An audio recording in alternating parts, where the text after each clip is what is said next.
Good morning student. आज हम standard 9 का पोएम नंबर 7 सूरदास के पद, तो आज हम उसके बारे में पढ़ते हैं। सूरदास के पद। सूरदास एक संत कवि थे। सूरदास के बारे में आप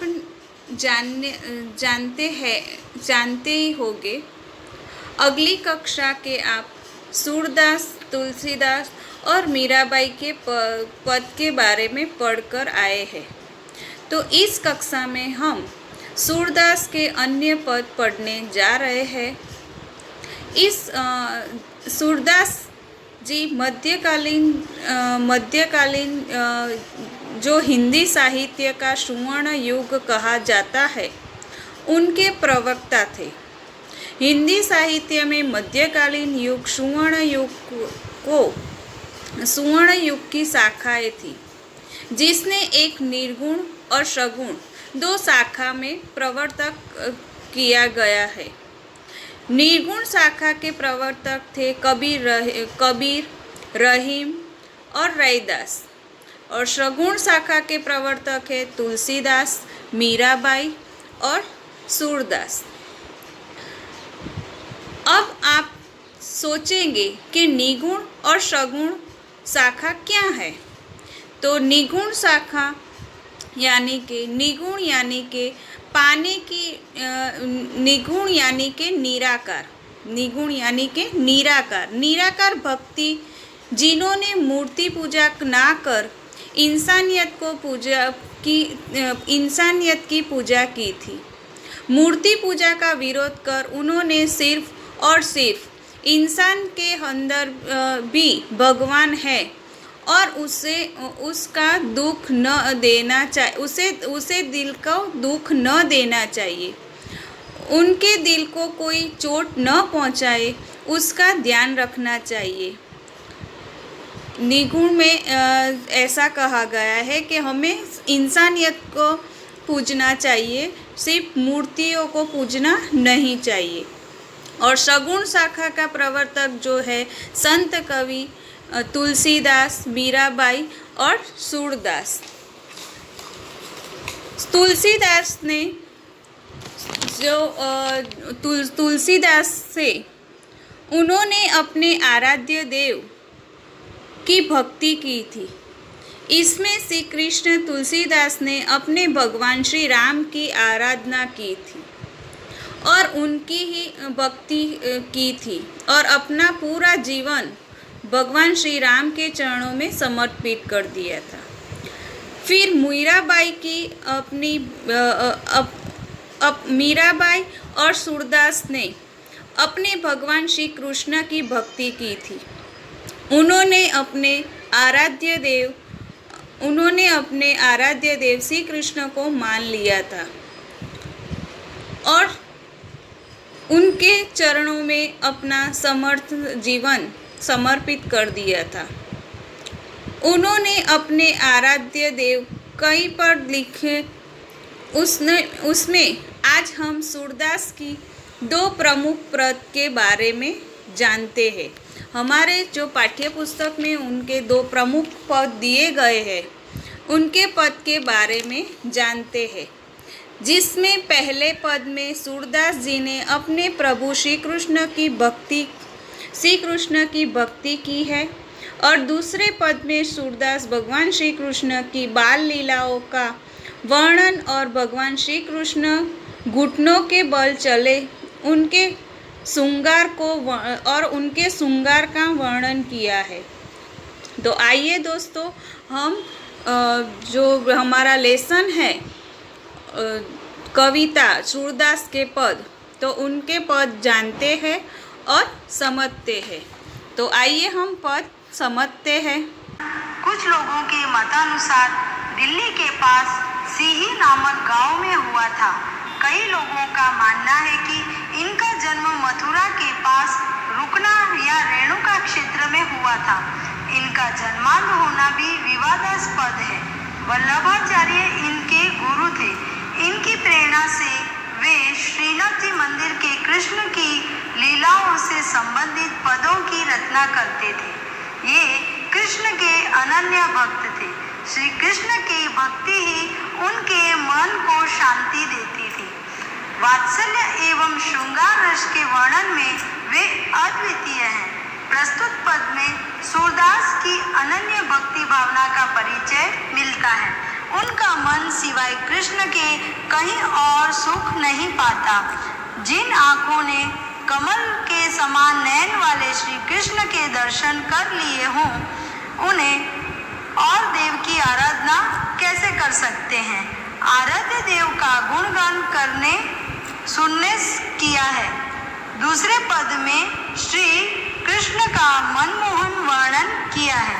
बाल कृष्ण की चेष्टाओं के माध्यम से बालक कृष्ण का मनोरम वर्णन किया है। तो चले फ्रेंड्स, उनके दो पदों में उन्होंने किस प्रकार अपनी अनन्य भक्ति भावना के दर्शन करवाए हैं। विनय तथा भक्ति के पद हैं। पहले पद में उन्होंने कहा है, मेरो मन अनंत कहाँ सुख पावे, जैसे उड़ी जहाज को पंछी फिर जहाज पर आवे। कमल नयन को छाड़ी महात्म और देव को ध्यावे।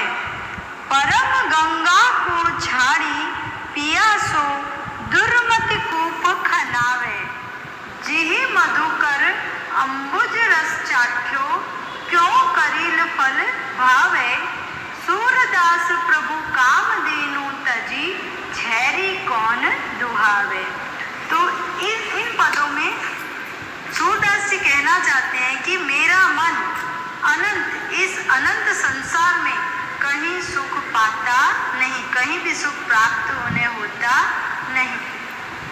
जैसे उड़ी जहाज को पंछी, वे कहते हैं कि जैसे जहाज पर फंसा हुआ पंछी उड़कर फिर जहाज पर आवे, फिर से वह जहाज पर आ जाता है।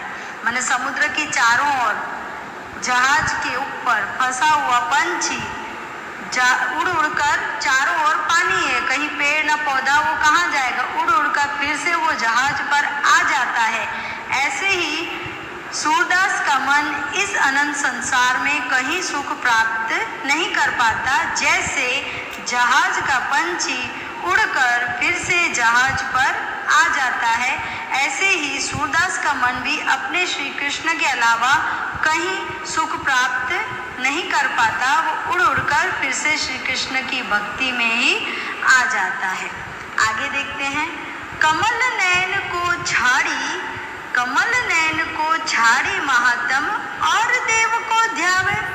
माने उनके जो आराध्य देव भगवान श्री कृष्ण है, उनके जो आंखें हैं कमल के नयनों के समान है, उनके नयन आंखें कमल के समान है। ऐसे कमल नयन को वो छोड़कर और किसी देव की आराधना भक्ति कैसे कर सकते हैं। ये उनके आराध्य देव के प्रति उनकी पूजा अर्चना और विनय भक्ति है। परम गंगा को छाड़ी पियासो दुर्मति कूप खनावे। माने परम पवित्र गंगा नदी जिसके सामने बहती हो और प्यासा व्यक्ति दुर्मति यानी मूर्ख व्यक्ति होगा, कूप खनावे यानी कुआं खुदाएगा। यहाँ कहना चाहते हैं सूरदास जी कि भगवान श्री कृष्ण की भक्ति के समान पवित्र गंगा नदी यदि बह रही हो और कोई व्यक्ति प्यासा हो, तो वो मूर्ख ही होगा कि अपने लिए कुआं खोदने बैठेगा। माने उनकी भक्ति, उनके भगवान आराध्य देव श्री कृष्ण की भक्ति की तुलना उन्होंने पवित्र गंगा नदी के समान की है। तो गंगा नदी जिसके सामने बहती हो, तो कोई प्यासा व्यक्ति गंगा नदी से पानी लेकर पी सकता है, उसके बजाय वह कुआं खोदने बैठे, ऐसा तो कोई दुर्मति यानी मूर्ख ही होगा। तो कहने का मतलब है कि वह अपने आराध्य देव भगवान श्री कृष्ण को गंगा, उनकी भक्ति को गंगा पवित्र नदी के समान मानते हैं। उनको छोड़कर वो कहीं जा सकते नहीं। आगे देखते हैं। जी ही मधुकर अम्बुज रस चाख्यो, क्यों करील फल भावे। जी यानी जिस, मधुकर यानी भंवरा, अम्बुज रस यानी कमल रस, चाख्यो मीन्स चखा हो, क्यों करील फल भावे। करील फल यानी कड़वा फल, कंटीली झाड़ियों वाला फल। अब जिसने भगवान श्री कृष्ण की भक्ति का रस चख लिया हो, वो और किसी देव की भक्ति कैसे कर सकता है। तो वो इस पद में कहते हैं कि जी ही मधुकर, जिस भंवरे ने कमल रस को चख लिया हो, वो कड़वे फल, कंटीले फल क्यों खाएगा। ऐसे ही सूरदास जी का मन उनके आराध्य देव भगवान श्री कृष्ण में लीन हो गया है, उनकी भक्ति में, तो वो दूसरे आराध्य देव बना सकते नहीं, दूसरे देव की भक्ति कर सकते नहीं। अब आगे देखते हैं। सूरदास प्रभु कामधेनु तजी, छैरी कौन दुहावे। अब सूरदास जी कहते हैं कि उनके प्रभु कामधेनु के समान है। कामधेनु यानी देवों की गाय, जो कि समुद्र मंथन से निकली थी। सब समुद्र मंथन हुआ था देव और दानवों में, तब कई प्रकार की चीजें निकली थी, शंख, पुष्प, कमल, कामधेनु गाय, कल्प वृक्ष, लक्ष्मी जी, ये सब देवों ने सबको बांट लिया था। तो ये कामधेनु गाय ऐसी गाय है, स्वर्ग की देवों की गाय, जो मनुष्य की इच्छाएं पूरी करती है। वो यहाँ पर नहीं, स्वर्ग में है। तो जिनके पास कामधेनु गाय हो, तो वो कोई मूर्ख ही होगा जो छेरी कौन दुहावे। छेरी यानी बकरी। तो जिसके पास कामधेनु समान गाय हो, वो मूर्ख ही होगा कि बकरी को दूहने जाएगा। तो उन्होंने अपने आराध्य देव की तुलना कामधेनु गाय के साथ की है। तो कोई मूर्ख ही होगा जो बकरी को दूहने जाएगा या अन्य देव की भक्ति करेगा। तो फ्रेंड्स, समझ में आ गया। फिर से हम एक बार इस पद को अच्छे से इसका भाव समझ लेते हैं। सूरदास जी कहते हैं कि मेरा मन चारों ओर जल से घिरे जहाज का पंछी है, कहीं भी जाए पर अंत में वह जहाज पर ही आता है। उसी तरह श्री कृष्ण का आश्रय छोड़कर कभी का मन अन्यत्र कहीं नहीं जा सकता। अब उनके अपने आराध्य देव के प्रति जो भक्ति है वो सबसे श्रेष्ठ है, यह बताने के लिए वे कहते हैं, सूरदास के लिए सभी देवताओं में श्री कृष्ण ही सर्वोत्तम हैं। वे गंगा जल के समान हैं, निर्मल हैं, और वे ही कमल रस के समान हैं। सूरदास का मन रूपी भंवरा उस रस को छोड़कर करील फल की इच्छा क्यों करेगा। कुल मिलाकर सूरदास जी भगवान श्री कृष्ण के अनन्य भक्त हैं। वो अपने आराध्य देव भगवान श्री कृष्ण को छोड़कर अन्यत्र दूसरे देवों की भक्ति नहीं कर सकते, उनके कमल चरणों को छोड़कर नहीं जा सकते। तो फ्रेंड्स, ये पद आपको समझ में आ गया।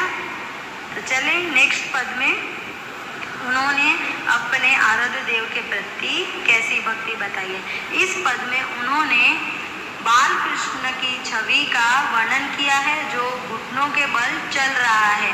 फ्रेंड्स, कहा जाता है कि सूरदास जी जन्मांध थे, तो जन्मांध थे, जन्म से अंध थे, तो फिर उन्होंने तो श्री कृष्ण को देखा ही नहीं होगा। फिर भी उन्होंने उनकी बाल लीलाओं का अद्भुत वर्णन किया है, जैसे उनके सामने वो छवि सामने ही दिख रही हो। और ऐसा अद्भुत वर्णन अन्य किसी संत कवियों ने अपने आराध्य देव का नहीं किया, जैसे श्री कृष्ण के श्रृंगार का वर्णन सूरदास जी ने अपने पदों में किया है। तो ये पद वही अपने आराध्य देव के प्रति विनय और भक्ति का दर्शन करवाता है। तो चले फ्रेंड्स, इस पद में देखते हैं कि वे क्या कहते हैं। शोभित कर नवनित लिए, शोभित कर नवनित लिए, गुटरन चलत रेणु तन मंडित, मुख दधि लेप किए। वे कहते हैं कि शोभित कर यानी हाथ, शोभित यानी शोभा दे रहे हैं, नवनीत लिए, नवनीत यानी मक्खन। घुटनों चलत, घुटनों के बल चल रहे हैं। रेणु तन मंडित, रेणु यानी मिट्टी, तन यानी शरीर, मंडित यानी लगी हुई है। मुख दधि लेप किए, मुख यानी मुख चेहरा उनका, दधि यानी दही, लेप किए माने भगवान श्री कृष्ण बाल कृष्ण शोभा दे रहे हैं। उनके हाथ मक्खन से भरे हुए हैं और वो घुटनों के बल चल रहे हैं जमीन पर, और जमीन की मिट्टी उनके शरीर पर लगी हुई है और उनके मुख पर दही का लेप किया हुआ है। चारू कपोल, कपोल यानी गाल, चारू यानी सुंदर, उनके गाल के